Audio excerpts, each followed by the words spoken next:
முழுக்க முழுக்க சாமானியர்களால் தொடங்கப்பட்டு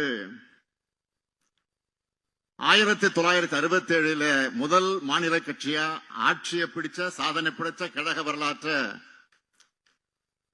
இன்று வரை மீண்டும் மீண்டும் பல்வேறு கோணங்கள்ல பல ஆய்வாளர்கள் ஆர்வத்தோடு ஆராய்ச்சி பண்ணிக்கிட்டே இருக்காங்க. ஏதோ கட்சியை தொடங்கணும், அடுத்த முதலமைச்சர் நான் தான் அறிவிச்சோம்னு நாம் ஆட்சிக்கு வரல. கழகத்தோட தலைவர்கள் இருந்து கடைகோடி தொண்டர் வர சுற்றி சுழன்று பணியாற்றினாங்க. 18 ஆண்டுகள் உயிரை கொடுத்து ஒவ்வொருத்தரும் உழைச்சாங்க. எத்தனை பத்திரிகைகள், எத்தனை புத்தகங்கள், எத்தனை கூட்டங்கள், எத்தனை கொள்கை வகுப்பெடுப்புகள், நாடகங்கள், திரைப்படங்கள், எத்தனை போராட்டங்கள், எத்தனை சிறைவாசங்கள், எத்தனை தியாகங்கள், எத்தனை துரோகங்கள். திமுக உழைத்த உழைப்பு சாதாரண உழைப்பல்ல.